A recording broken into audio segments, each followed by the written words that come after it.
Heather Falise. I'm a dietetic intern here, and today I'm going to be going over some super interesting studies about nutrition and mental health.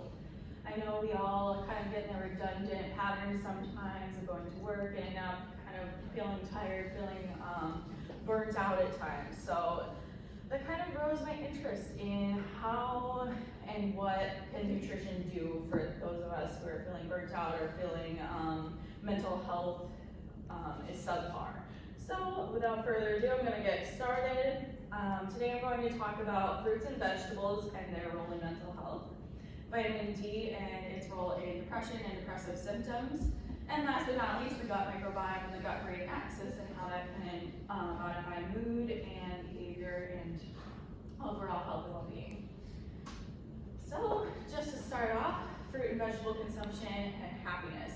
This large study done by Australian researchers investigated over 12,000 participants over a 3-year period, where the participants were given visual serving sizes to clarify what they were talking about when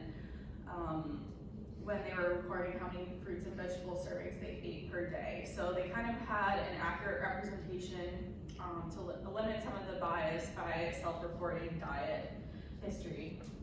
And those same people were assessed in happiness frequency and life satisfaction with separate questionnaires over those 3 years. We saw at the end of the study that the change in from the lowest level of fruit and vegetable consumption to the highest level was associated with an increase in life satisfaction of 0.24, which might sound like nothing. However, this is equal in magnitude to the life satisfaction decrease that would occur with someone getting fired, someone losing their job. And this questionnaire has been used to assess situations like that. So seeing an increase in life satisfaction equivalent to the magnitude of something large like that, like getting fired, is huge as far as an association with fruit and vegetable consumption. This is a graphical representation of what this study found. So you can see an incremental increase in fruit and vegetable portions and life satisfaction. There's a positive correlation between the two in this study specifically. There could be confounding variables associated with this, so those people who are already satisfied in their life might be more likely to eat more fruits and vegetables, and that should be studied in the future to assess if this is a causal relationship or if it's just kind of an association that we don't know if is actually between these two things. However, there have been several other studies investigating different factors associated with fruit and vegetable intake and their association with optimism. So this study investigated 982 adults from the Midlife in US study, and they assessed their optimism through another validated questionnaire. And we saw that for every standard deviation increase in optimism reported, carotenoid concentration in the blood was higher in those individuals by either 3 to 13%. So carotenoids can be beta-carotene, zeaxanthin, lutein, alpha-carotene, and lycopene, which are found in all sorts of red, yellow, and orange fruits and vegetables like carrots, squash, grapefruit, oranges, apricots, and anything else with that kind of a hue. These carotenoids are responsible for making the color in the vegetable. And we see that they also have anti-inflammatory and antioxidant properties, which could explain the positive mental state changes. Thirdly, a study investigated the addition of kiwis into diets of male college students. Kind of interesting, but kiwis actually have more vitamin C per capita than an orange, and so they're a good source of antioxidants to add into a dietary intervention like this, which study those who have an average intake of about 3 servings of fruits and vegetables per day.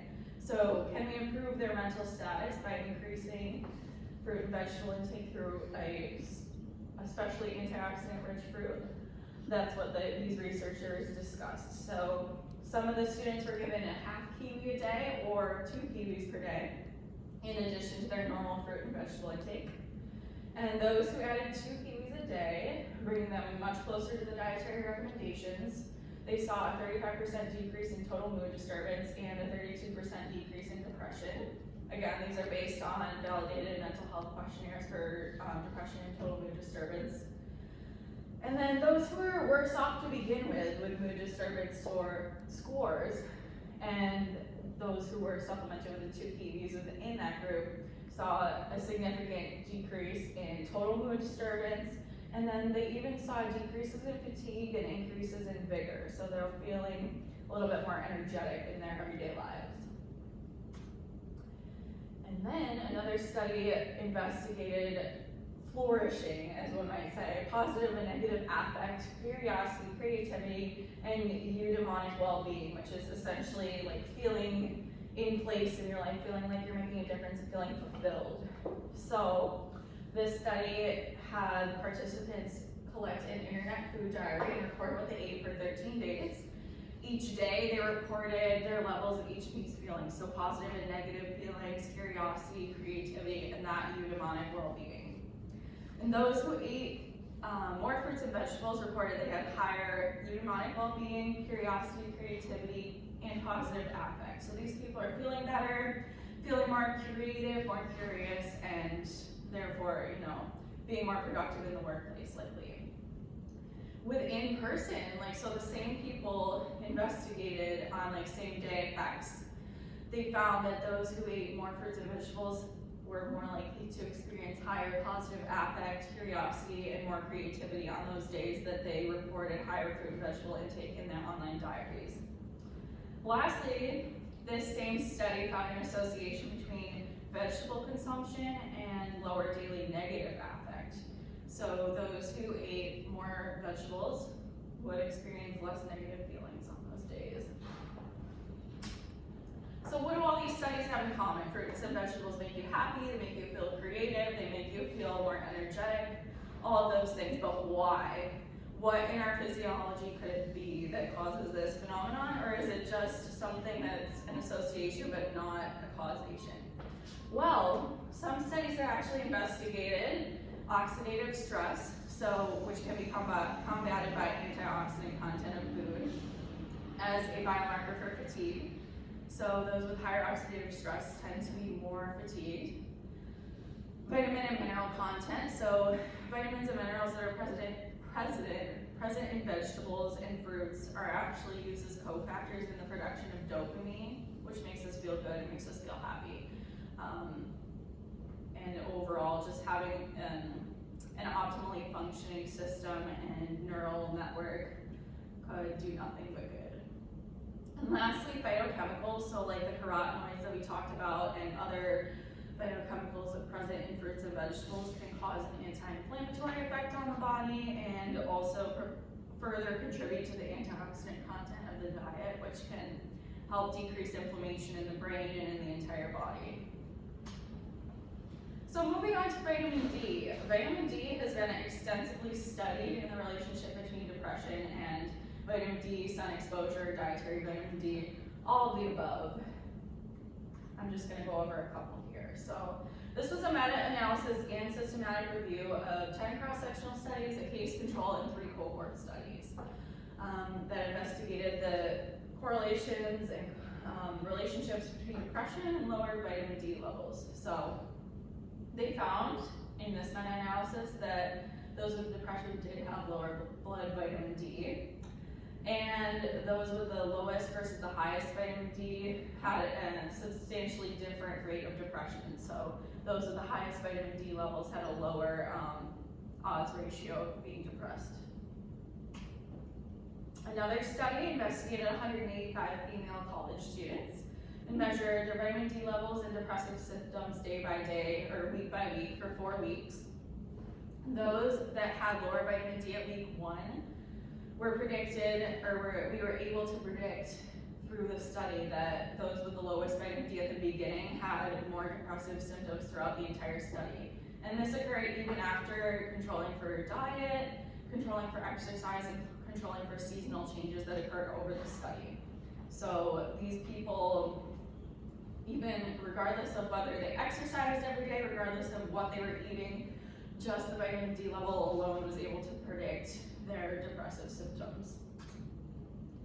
Moving on to the gut microbiome, just some fun facts to start us off. We have a heck of a lot of bacteria in our guts.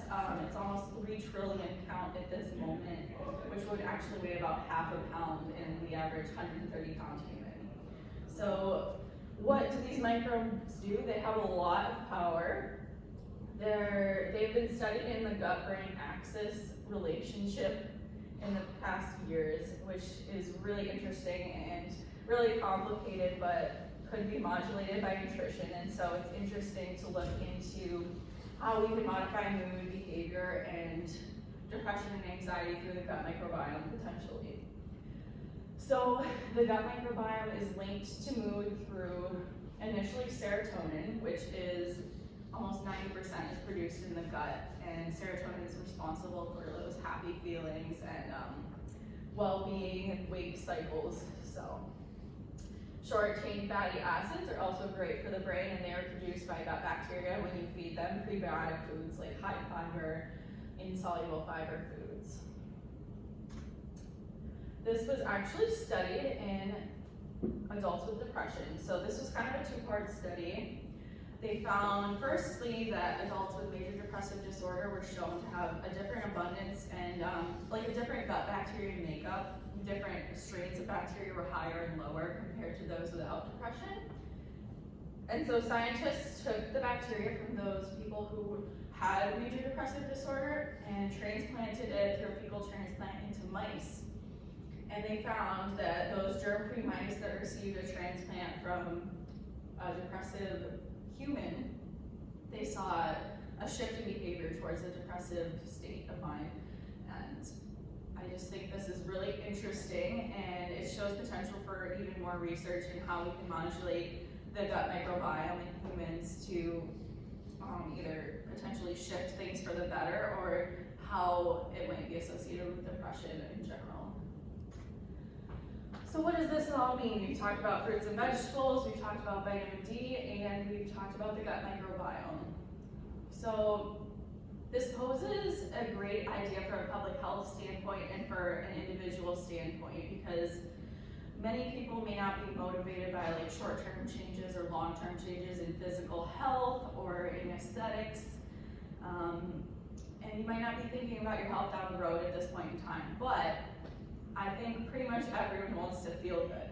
So if we can find enough evidence that fruit and vegetable intake and just an overall healthful diet can cause people to feel better, feel more creative in their daily lives, and feel, ready to tackle the world, then we can pose that as a way for people to be motivated to eat more fruits and vegetables.